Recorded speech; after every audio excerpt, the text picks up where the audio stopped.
नमस्कार, आपण पाहत आहात पुणे लाईव्ह न्यूज. पाहुयात आज दिवसभरातील ठळक घडामोडी. 3 कोयत्यासह एका 19 वर्षीय तरुणाला पोलिसांनी अटक केली आहे. ही कारवाई पिंपरी चिंचवड पोलिसांच्या गुन्हे शाखेच्या गुंडाविरोधी पथकानं आळंदी पोलीस ठाण्याच्या हद्दीत चरोली या ठिकाणी केली आहे. या प्रकरणी केशव उद्धव दौड वय वर्ष 19 राहणार चरोली याला अटक करण्यात आली आहे. आळंदी पोलीस ठाण्यात या प्रकरणी पोलीस शिपाई ज्ञानेश्वर गिरी यांनी फिर्याद दिली आहे. आरोपी हा कोणत्याही परवानगीशिवाय 3 लोखंडी कोयते बाळगून होता. गुंडाविरोधी पथकाला याची माहिती मिळताच पोलिसांनी कारवाई करत आरोपीला अटक केली. या प्रकरणी आळंदी पोलीस पुढील तपास करत आहेत. पुणे नाशिक महामार्गावर ठिकठिकाणी नियमितपणे होणारी वाहतूक कोंडी ही नित्याचीच बाब झाली आहे. अनेकदा गंभीर आजारी रुग्णांना घेऊन निघालेल्या रुग्णवाहिका या कोंडीमध्ये अडकून पडत असल्याची धक्कादायक स्थिती अनेकदा समोर येत आहे. विविध चौकांमध्ये जाणीवपूर्वक वाहने वाकडी तिकडी घालणाऱ्या बेशिस्त वाहन चालकांच्या करामती आणि पोलिसांचे दुर्लक्ष यामुळे काय होते याचा अनुभव सोमवारी 3 जून रोजी दुपारपासून येत होता.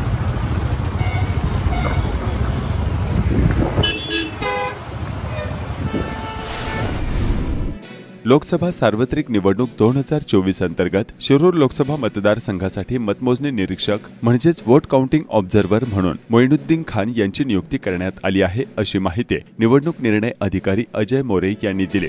शिरूर लोकसभा मतदारसंघासाठी मतमोजणी मंगळवारी दिनांक 4 जून 2024 रोजी सकाळी 8 वाजता सुरू होणार आहे. रांजणगाव या ठिकाणी शिरूर लोकसभा मतदारसंघासाठी स्ट्रॉंग रूम बनवण्यात आली असून त्या ठिकाणी मतमोजणी होणार आहे.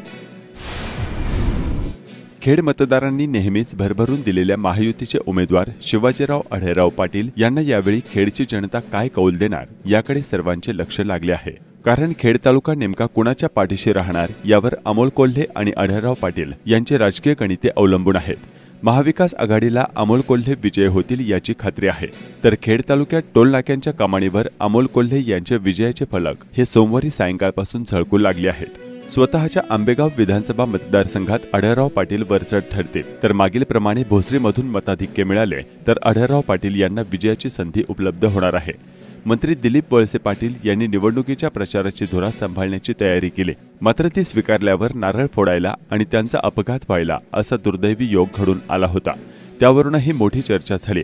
उमेदवारीवरून खेडचे आमदार दिलीप मोहिते पाटील यांनी सुरुवातीला आढेवेढे घेतले. पुढे प्रचारात त्यांनी आघाडी घेतली, मात्र सुरुवातीला तयार झालेले संभ्रमाचे ढग कार्यकर्त्यांच्या डोक्यावर कायम राहिले. त्यातून अढेराव यांना आमदार मोहिते समर्थकांची मते मिळणार का या प्रश्नाचे उत्तर मंगळवारी 4 जून रोजी निकालातून स्पष्ट समोर येणार आहे. लोकसभा निवडणुकांचा निकाल जाहीर होण्यासाठी काही तासांचा अवधी शिल्लक राहिला आहे. त्यातच विविध सर्वेक्षणे समोर आली आहेत.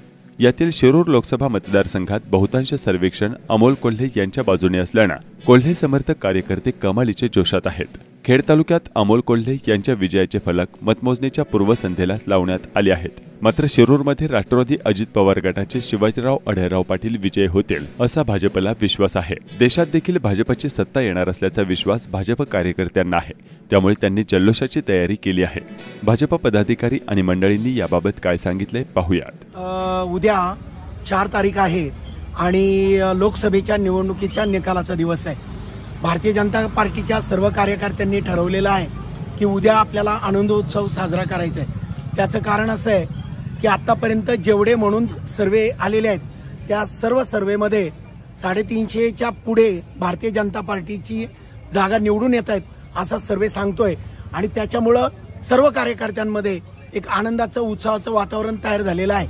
त्या दृष्टीने उद्या चाकणमध्ये आंबेडकर चौकामध्ये साखर वाटपाचा कार्यक्रम पक्षाच्या वतीने ठेवण्यात आलेला आहे आणि त्या संदर्भात निवेदन चाकण पोलीस स्टेशनला दिलं जाणार आहे आणि ते निवेदन देण्यासाठी आता आम्ही सर्वजण चाकण पोलीस स्टेशनला चाललेलो आहोत. होणाऱ्या जल्लोषामध्ये आम्ही आंबेडकर चौक, महात्मा फुले चौक, त्याचप्रमाणे मार्केट यार्ड, चाकण इथे जल्लोषाचं वातावरण तयार झालेले आहे. कार्यकर्त्यांच्या मनामध्ये अतिशय आनंदाचं वातावरण आहे. उद्या निश्चितच तिसऱ्यांदा पंतप्रधान मोदी शपथ घेतील असा आम्हा सर्वांना विश्वास आहे आणि हा विश्वास नागरिकांमध्ये आनंद वाटपामध्ये करीत आहोत. आता आम्ही चाकण पोलीस स्टेशनला त्याबाबतचं पत्र देण्यासाठी आम्ही सर्व कार्यकर्ते या ठिकाणी चाललो. त्याच्या बाबतीत जर का सांगायचं झालं तर भारतीय जनता पार्टीचा कार्यकर्ता या नात्याने मला पूर्ण विश्वास आहे की कुठल्याही परिस्थितीत आढळराव निवडून येत आहेत. आढळराव निवडून येत आहेत की संपूर्ण जे मत आहे ते मोदीजींना पडणार आहे.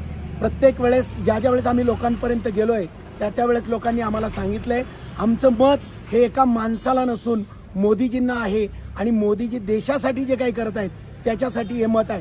त्याच्यामुळे आम्हाला पूर्ण आणि ठाम विश्वास आहे कुठल्याही परिस्थितीत आढळराव हे प्रचंड बहुमताने शिरूरमध्ये निवडून येतील. लोकसभा सार्वत्रिक निवडणूक 2024च्या सर्व टप्प्यातील मतदान संपले आणि मंगळवार दिनांक 4 जून रोजी मतमोजणी आणि निकाल जाहीर होणार आहेत. त्या पार्श्वभूमीवर कोणताही अनुचित प्रकार घडू नये यासाठी पोलिसांनी नागरिकांना आवाहन केले आहे की लोकसभा सार्वत्रिक निवडणूक 2024च्या अनुषंगाने दिनांक 10 मार्च 2024 पासून ते दिनांक 6 जून 2024 रोजी पर्यंत आदर्श आचारसंहिता अंमलात आहे. त्यामुळे निवडणूक निकाल जाहीर झाल्यानंतर सोशल मीडियाद्वारे फेसबुक, इंस्टाग्राम, व्हॉट्सअप ग्रुप व इतर तत्सम ॲप्लिकेशनच्या माध्यमांद्वारे कोणत्याही समाजाच्या, जातीच्या आणि धर्माच्या भावना दुखावतील अशा स्वरूपाच्या post, comments, story, status, digital banner असे प्रकार वरील माध्यमांद्वारे करू नयेत.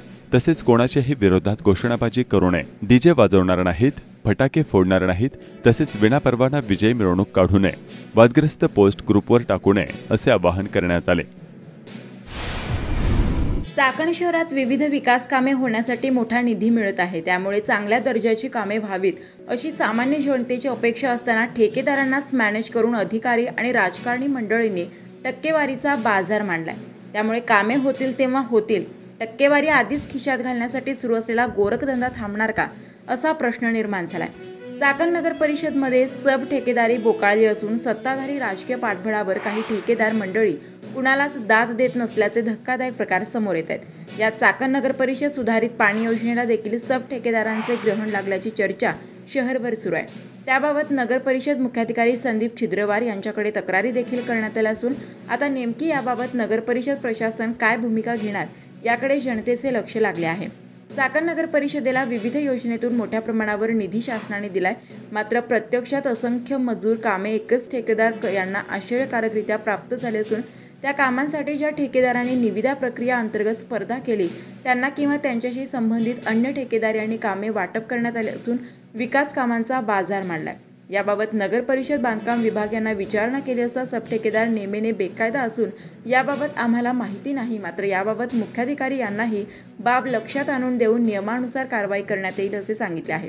धक्कादायक बाब म्हणजे मनमर्जीने काही तोतया ठेकेदार यांनी खासगी जमिनीत अतिक्रमण करून व दमदाटीची भाषा शेतकरी व जमीन मालकांना केली असून राजकीय कवच कुंडले असल्याने प्रशासन अशा तोतया ठेकेदार यांच्यावर कारवाई करण्याचे धाडस करत नाही. राजकीय मंडळींच्या कार्यक्रमांना सढळ हाताने चुटकीसरशी लाखो रुपयांची मदत करणारे ठेकेदार कधीच कारवाईच्या कात्रीत येत नाहीत. अनेक लहान मोठे ठेकेदार यांनी राजकीय मंडळींचे हात या धंद्यात ओले केले आहेत. चाकण पालिकेचे मुख्याधिकारी धाडसाने या बाबींची चौकशी करून कारवाई करणार का याकडे जनतेचे लक्ष लागले आहे.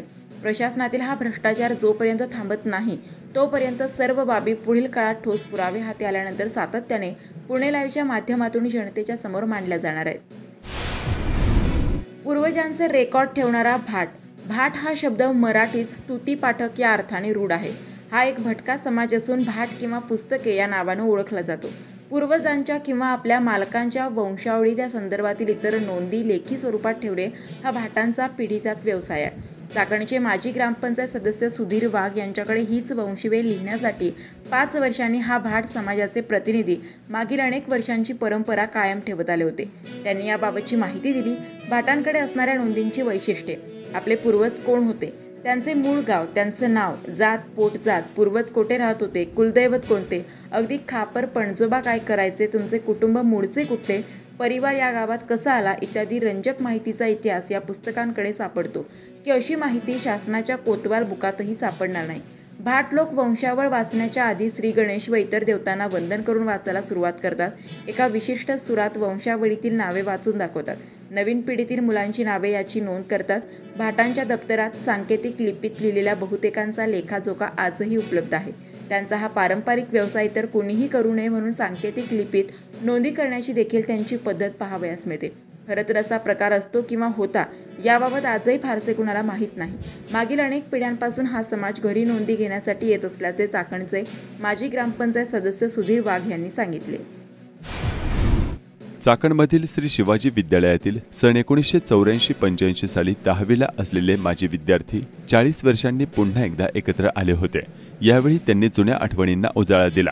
यातील अनेक माजी विद्यार्थी वेगवेगळ्या क्षेत्रात यशस्वी झालेले आहेत।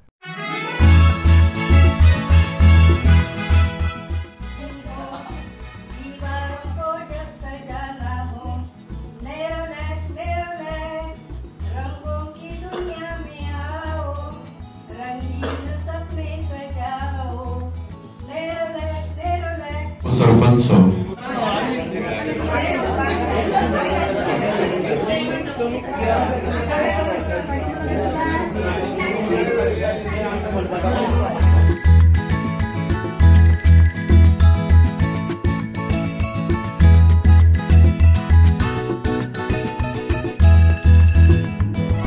नमस्कार, आपण पाहत आहात पुणे लाईव्ह न्यूज।